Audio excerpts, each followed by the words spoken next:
Tattoo না উঠিয়ে অজু করলে অজু হবে কিনা, খুবই গুরুত্বপূর্ণ একটা প্রশ্ন। আমাদের অনেক ভাইয়েরা, অনেক বোনরা আজকাল শরীরে ট্যাটু, উল্কি অঙ্কন করে। এই ট্যাটুগুলো লাগানোর পর অনেক সময় এগুলোকে আর রিমুভ করা বা দূর করার কোনো সুযোগ থাকে না। এই ট্যাটু অঙ্কন যে করে আর যে করায় দেয়, নবী করিম সাল্লাল্লাহু আলাইহি ওয়াসাল্লাম বলেছেন, লানাল্লাহুল ওয়াশিমাতা ওয়াল মুস্তাওশিমা, যে কারোর গায়ে ট্যাটু লাগায় দেয়, অঙ্কন করে দেয়, আর যার গায়ে লাগানো হলো, উভয়ের প্রতি আল্লাহর লানত এবং গজব বর্ষিত হয়। শয়তানের কিছু সূক্ষ্ম কাজ আছে, এগুলোর ভিতরে একটা হলো এই ট্যাটু। মানুষের শরীরে এগুলো যখন সেট হয়ে যায়, সে আল্লাহর রহমত থেকে অনেক দূরে সরে। বিশেষ করে অনেক প্রাণীর ছবি থাকে, অনেক সময় কারণ নাম লেখা থাকে, আজেবাজে জিনিস অঙ্কন করা থাকে।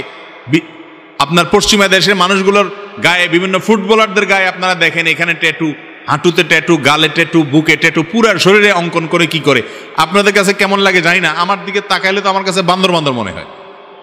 রুচি বলতে কিছু আছে। আল্লাহ তাআলা বলেছেন, লাকাদ খালাকনাল ইনসানা ফি আহসানি তাকওয়িম, মানুষকে আল্লাহ সবচেয়ে সুন্দর অবয়ব দিয়ে সৃষ্টি করেছেন। কিসের মধ্যে আঁকাআঁকি করে, ট্যাটু দিয়ে আস্ত শরীরটাকে অসুন্দর করে। বাংলাদেশে অনেক কোম্পানি বাইর হয়েছে, যুবকদেরকে ট্যাটু বেচা তাদের ব্যবসা জমানোর জন্য একটা মিথ্যা মাসআলা, ভুয়া মাসআলা তারা বের করছে। সেটা হলো, তারা বলে যে এই ট্যাটু লাগলে অজুতে কোনো অসুবিধা হবে না।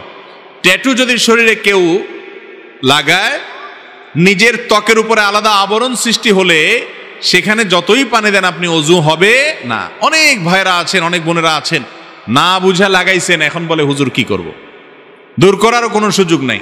অত্যন্ত ভয়াবহ ব্যাপার যে অজুই হবে না যদি আপনার চামড়ার উপরে আলাদা কি পড়ে যায়, স্তর বা আবরণ সৃষ্টি হয়ে যায়। তো এই জন্য এই সমস্ত ট্যাটু কোনো অবস্থাতে লাগানো যাবে না। শয়তান আমাদেরকে যে কত নিচে নামায়। পছন্দের কোনো মানুষের নাম লিখতে হবে, ট্যাটু অঙ্কন করতে হবে, বা বিভিন্ন আপনার ভূত প্রেত কি কি আপনার আজগুবি জিনিসপত্র এগুলো শরীরের মধ্যে আঁকতে হবে। এগুলো একেবারেই অরুচিকর, একেবারেই শরিয়া বিরোধী একটি কাজ। কোনো মুসলমানের সন্তান অন্তত এগুলো করতে পারে না। নবী করিম সাল্লাল্লাহু আলাইহি সাল্লাম বলেছেন, একটা সময় আসবে, ও আমার উম্মতরা, তোমরা তোমাদের পূর্বের যারা ধ্বংস হয়ে গেছে, আল্লাহর গজব প্রাপ্ত হয়ে গেছে, তাদেরই পিছে পিছে ঘুরবা, তারা যা করে তা করবা।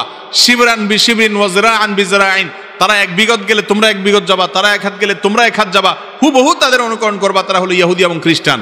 আজকাল আমাদের যুবকরা নিজেদের, আমাদের স্বকীয়তা আছে, আমরা মুসলমান, আমরা এদেশে মানুষের কৃষ্টি আছে, কালচার আছে, সংস্কৃতি আছে। আমরা ভিনদেশীদের কালচার কৃষ্টিকে আমাদের এখানে আমদানি করার কোনো প্রয়োজন নাই। এত নিঃস্ব অসহায় মুসলমান না।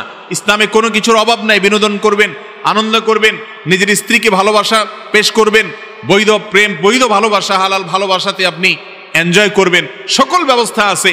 আপনি তাদের সিস্টেম ধার করার দরকার নাই, ইসলামের মধ্যেই আছে। এজন্য এই ট্যাটু অঙ্কন করবেন না, খবরদার। শয়তান একবার ফাঁসায় ফেললে এরপর সারা জীবন কাঁদবেন, কাজ হবে না, ওইটা দূর করতে পারবেন না হয়তো।